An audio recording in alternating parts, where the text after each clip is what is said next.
জামাতের একটি জেলার সর্বোচ্চ নেতা কোন উৎস থেকে এই বিপুল পরিমাণ অর্থ নিয়ে কি উদ্দেশ্যে কাদের দেওয়ার জন্য নির্বাচনের ঠিক আগের দিন ঢাকা থেকে ঠাকুরগাঁও যাচ্ছে। সৈয়দপুর বিমানবন্দর কাণ্ডকে বিচ্ছিন্ন বলে দেখার সুযোগ নেই।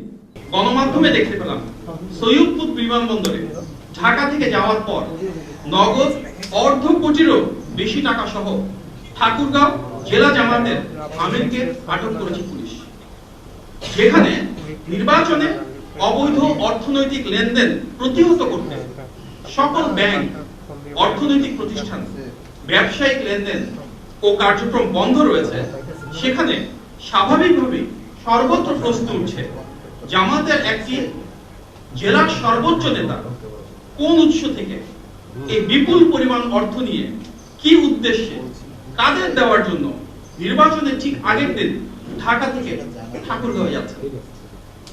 টানা 4 দিন যেখানে দেশের সকল ব্যবসায়িক কার্যক্রম বন্ধ রয়েছে, সেখানে এত বিপুল পরিমাণ অর্থ কোন ব্যবসায়িক প্রয়োজনে ব্যবহৃত হতে পারে সেটি বোঝার জন্য বিশেষজ্ঞ হওয়ার প্রয়োজন নেই।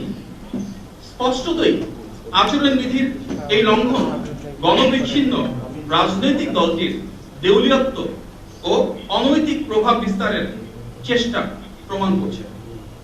যারা ইনসাফ প্রতিষ্ঠা ও দুর্নীতির বিরুদ্ধে বয়ান তৈরি করে, তাদের কাছে প্রশ্ন করা যেতেই পারে, টাকা দিয়ে ভোট কেনা তাদের সেই দুর্নীতি বিরোধী বয়ানের সাথে কতটা সঙ্গতিপূর্ণ।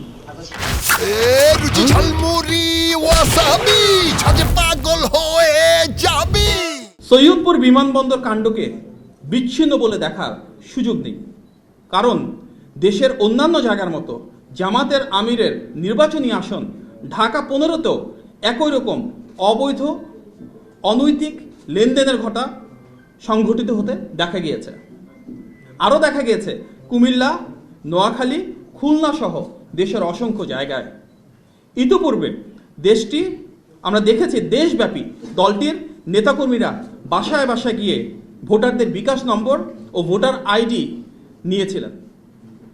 তবে বিকাশ, রকেট বা নগদের মাধ্যমে এভাবে অবৈধ অর্থ প্রেরণ বা জান্নাতের টিকিটের প্রলোভনকে ধর্মপ্রাণ দেশবাসী ইতিমধ্যেই প্রত্যাখ্যান করেছেন।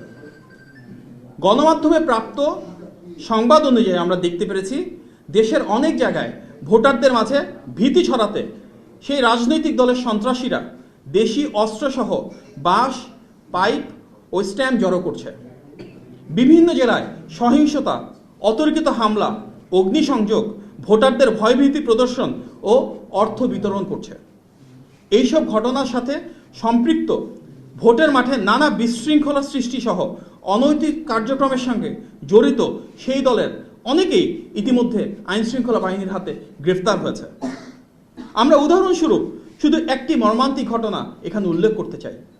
বগুড়া 4 আসনে নন্দীগ্রামে জামাতের চিহ্নিত সন্ত্রাসীদের হামলায় থালতা মাঝগ্রাম ইউনিয়ন বিএনপির সভাপতির মাসুদ রানার চোখে গুরুতরভাবে ক্ষতিগ্রস্ত হয়েছে। তার চোখে দৃষ্টি হারানোর খবর ছড়িয়ে পড়লে তার মা স্ট্রোক করে মারা যান। অত্যন্ত বেদনাবহুল এই ঘটনার প্রেক্ষিতে আমরা তীব্র নিন্দা এবং দ্রুত বিচারের দাবি জানাই। আমরা অতি দ্রুত দেশব্যাপী নির্বাচন কমিশন তথা রিটার্নিং অফিসার এবং আইন শৃঙ্খলা বাহিনীর কাছে প্রতিটি ঘটনা সর্বোচ্চ গুরুত্ব দিয়ে প্রয়োজনীয় ব্যবস্থা গ্রহণের জোর দাবি জানাচ্ছি। আমরা উৎসাহের সঙ্গে লক্ষ্য করছি যে মুষ্টিমেয় কিছু সন্ত্রাসীর এই অরাজকতা রুখে দিয়ে গণতন্ত্রকামী মানুষ প্রবল উৎসাহ নিয়ে ভোট প্রদানের প্রস্তুতি নিচ্ছে। অনেক জায়গায় টাকা দিয়ে ভোট কিনতে গিয়ে সেই দলের দুর্বৃত্তরা জনতার প্রতিরোধের সম্মুখীন হচ্ছে। শুধু তাই নয়, দেশের বিভিন্ন জায়গা থেকে প্রচুর বোরখা ও নিকাব বানানোর বিষয়ে আমরা জানতে পেরেছি এবং ইসলামী মূল্যবোধের ধারক দল হিসেবে বিএনপি সবসময় বিশ্বাস করে বাংলাদেশের প্রতিটি নাগরিকের কাছে বোরখা ও নিকাব ধর্মীয় সংস্কৃতির একটি অত্যন্ত গুরুত্বপূর্ণ বিষয়। আমরা অবশ্যই নারীদের আব্রু ও পর্দার ব্যাপারে সর্বোচ্চ শ্রদ্ধাশীল, কিন্তু ইসলামী সেই পোশাককে অপব্যবহার করে কেউ যদি মিথ্যা পরিচয়ে জাল ভোট দেওয়ার চেষ্টা করে তাহলে সেটিকে প্রতিরোধ করতে হবে। সন্দেহজনক ভোটারের পরিচয় নিশ্চিত করতে এনআইডি কার্ড হজ, ওমরা, পাসপোর্ট বা ভিসার ছবি তোলার মতো করেই মুখমণ্ডলের যে অংশটুকু অনাবৃত রেখে ছবি তুলতে হয়, ভোটার তালিকা অনুযায়ী নারী প্রিসাইডিং বা সহকারী প্রিসাইডিং অফিসার ও নারী চ্যালেঞ্জকারী বা এজেন্টের উপস্থিতিতে ভোট প্রদানের আগে নারী ভোটারদের পরিচয় নিশ্চিত করতে হবে, যেখানে প্রযোজ্য।